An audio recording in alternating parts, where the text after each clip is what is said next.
Fala pessoal, voltei. Vamos estar falando agora então da nossa lei de resfriamento de Newton e como ela serve para a gente determinar então o fluxo de calor através da convecção térmica. Na lei de resfriamento de Newton, a gente se sai muito próximo, né, do princípio que nós tínhamos ali da condução. Então, o fluxo de calor ele pode ser visto como a taxa de transmissão de calor ao longo do tempo. Ou seja, né, nós temos a quantidade de calor,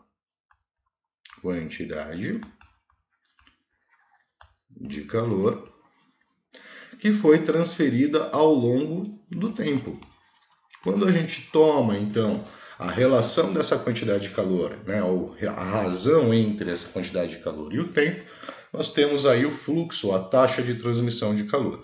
Claro que a gente vai estar olhando para o aspecto, então, convectivo. Tá? E a lei que vai definir a forma como que a gente pode determinar esse fluxo, essa taxa de transmissão, vai ser a lei de resfriamento de Newton. A lei de resfriamento de Newton, interessante vocês também terem um certo contato, como lei de arrefecimento de Newton, né, lei de resfriamento, ela provém de uma equação diferencial. Tá? Essa equação diferencial ela é definida mais ou menos da seguinte forma, ou na verdade a lei de fluxo de temperatura, a relação de temperatura. Ela é o diferencial da temperatura em relação ao diferencial de tempo, dado por uma constante K vezes, no caso, a diferença de temperatura entre a temperatura do corpo, que a gente chama de temperatura da superfície desse corpo, menos a temperatura do meio, que é a temperatura do ambiente. Isso provém para um fluxo, né, variável, no qual ocorrem variações de temperatura.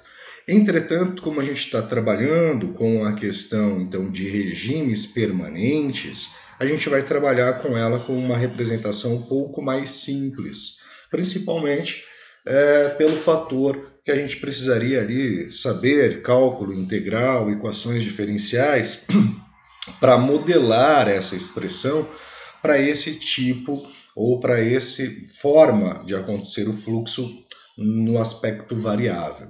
Então, Newton ele definiu para a gente que esse fluxo de calor por convecção, nesse regime estacionário, ou permanente, ele é diretamente proporcional à diferença de temperatura entre o corpo e sua vizinhança. Então, nós temos aqui o gradiente de temperatura, né, o chamado ΔT.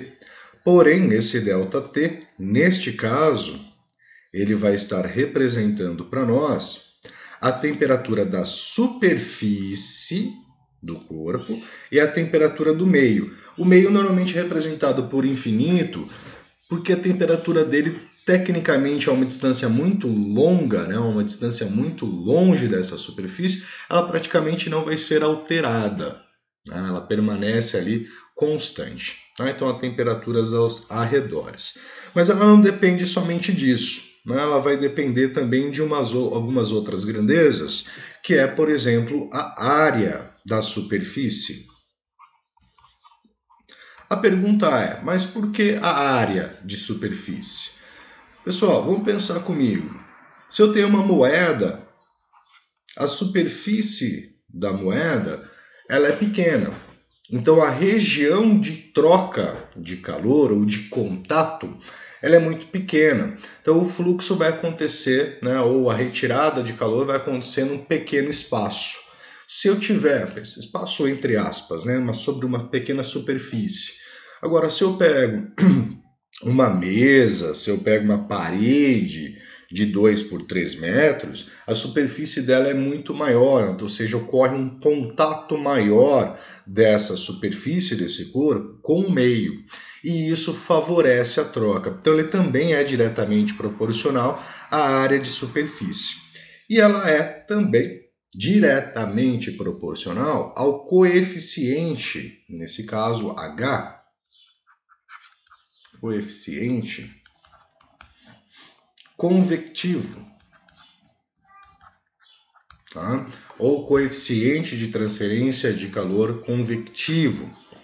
E esse coeficiente, diferentemente do que a gente viu para condução, que cada material tem um valor para esse coeficiente, ou seja, cada material conduz, tem uma condutibilidade, para fluidos e para a transferência através da convecção, esse valor ele não é um valor do fluido, ele não é um valor fixo, ou seja, ele não é uma propriedade do seu material ou do seu fluido.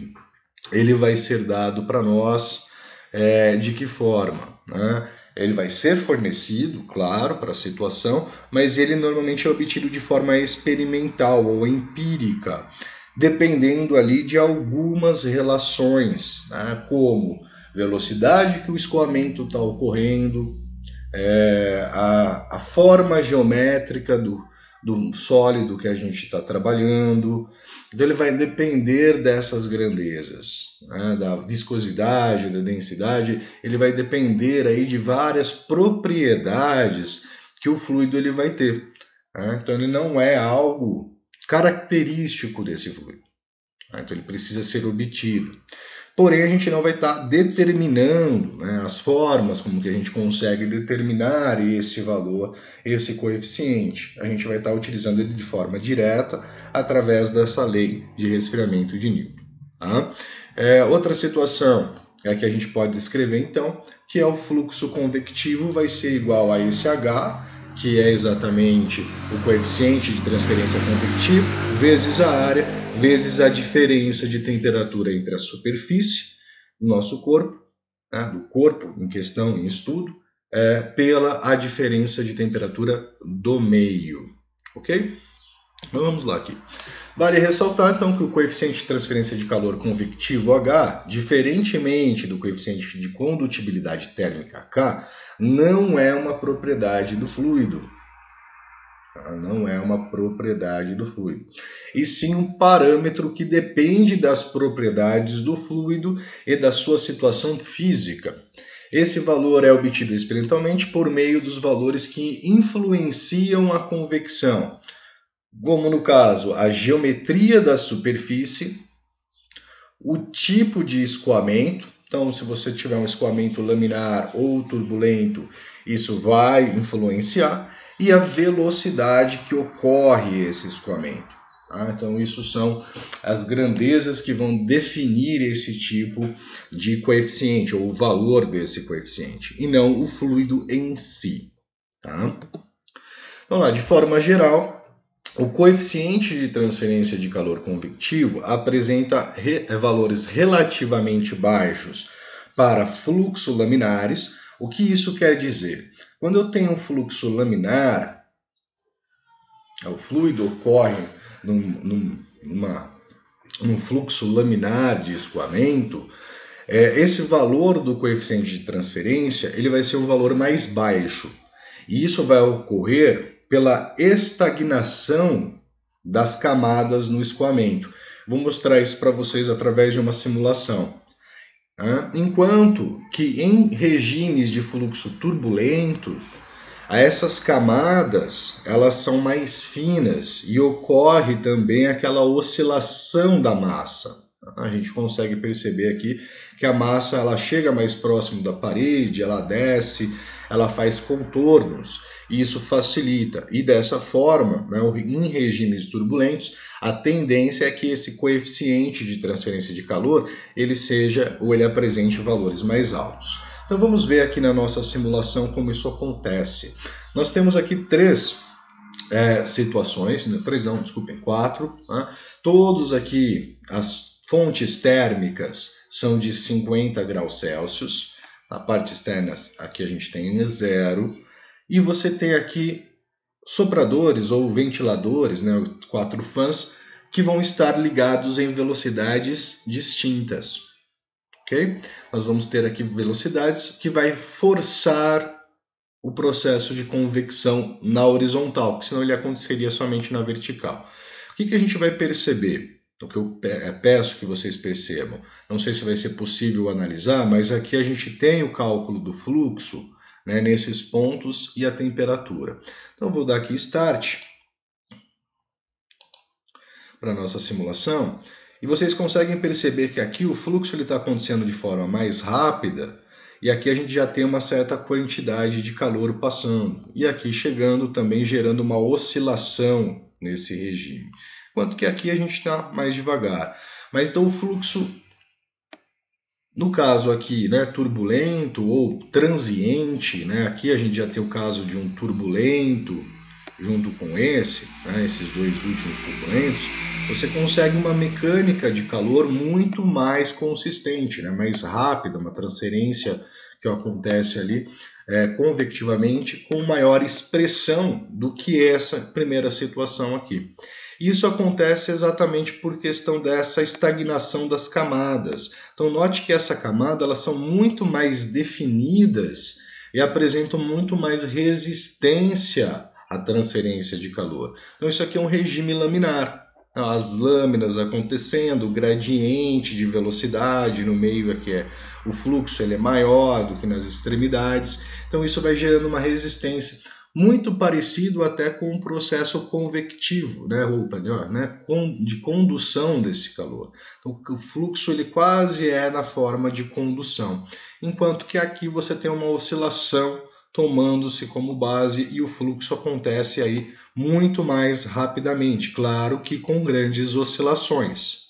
Ele oscila muito, mas o processo convectivo acontece aí com maior velocidade, né? Ele é influenciado através disso. Então, o regime influencia nesse processo. Tá? A gente não vai estar olhando especificamente para o cálculo desse valor, mas é importante que vocês observem o que está acontecendo aqui. Então, vamos lá. Temos aqui também a questão de valores médios. O que são valores médios? Os valores médios são nada assim, olha, normalmente esse valor, né, H, esse valor do coeficiente, ele vai estar dentro deste intervalo. Pode fugir?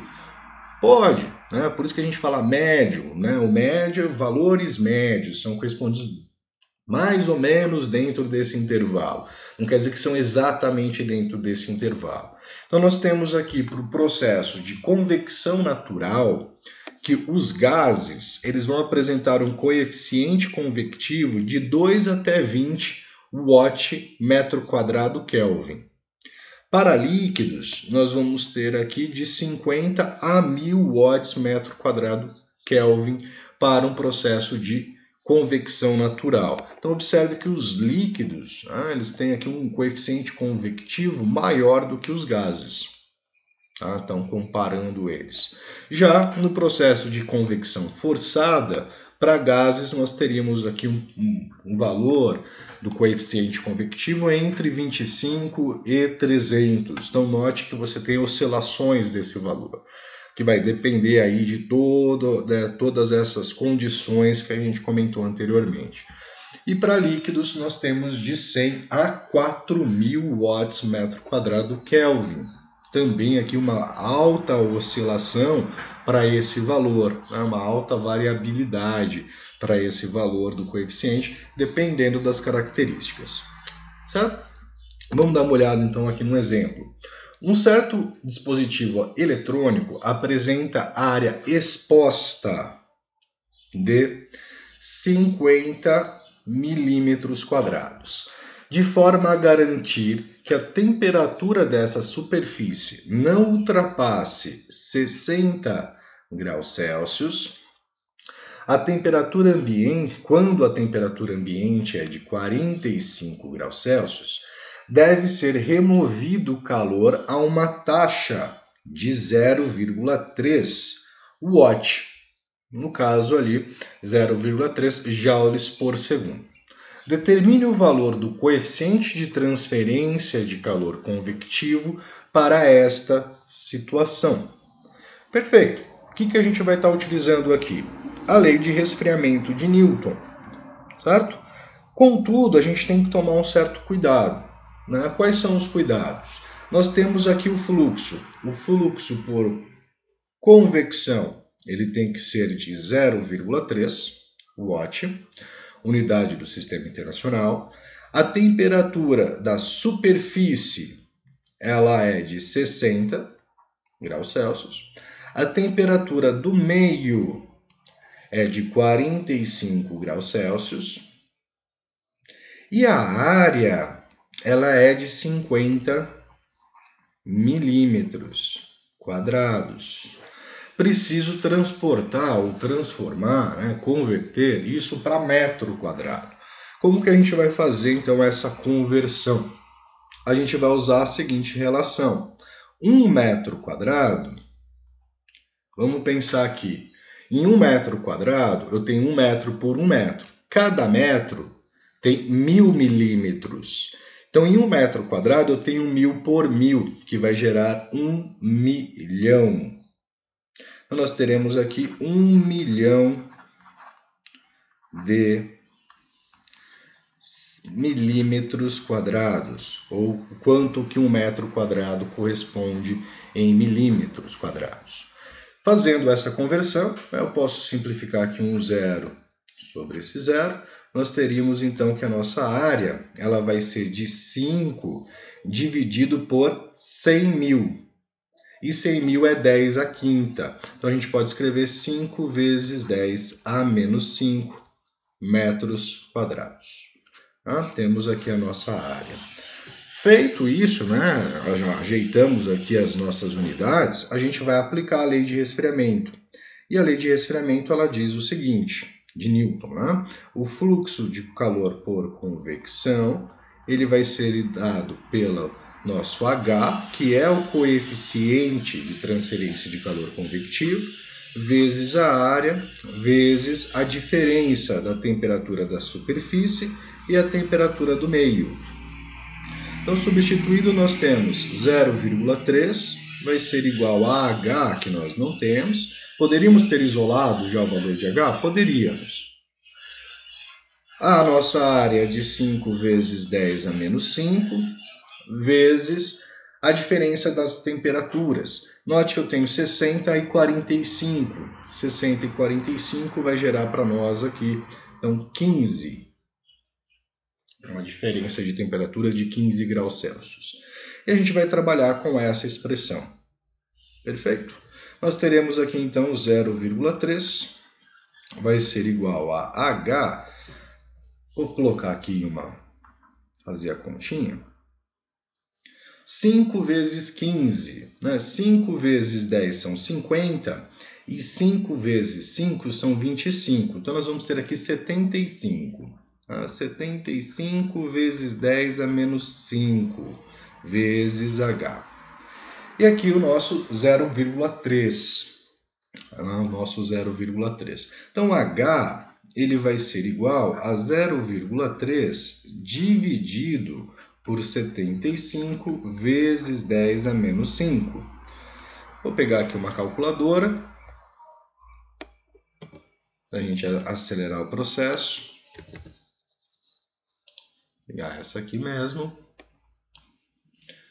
Nós teremos, então, 0,3 dividido por 75 vezes 10 elevado a 5 negativo. Fecho parênteses, não igual 400. Então, teremos aqui 400 watt metro quadrado grau Celsius ou Kelvin. Se a gente olhar para a nossa tabelinha, nós temos que provavelmente isso seja um líquido. Os gases aqui é de 2 a 20, convecção é forçada de 25 a 30, de forma natural, natural poderia ser um líquido, forçada também provavelmente possa ser um líquido. Lembrando que isso são valores médios. Então, olhando para eles, apresenta-se que seja líquido esse processo de convecção. Ok? Mas pode ser que seja um gás. A gente não pode afirmar, já que são apenas valores médios.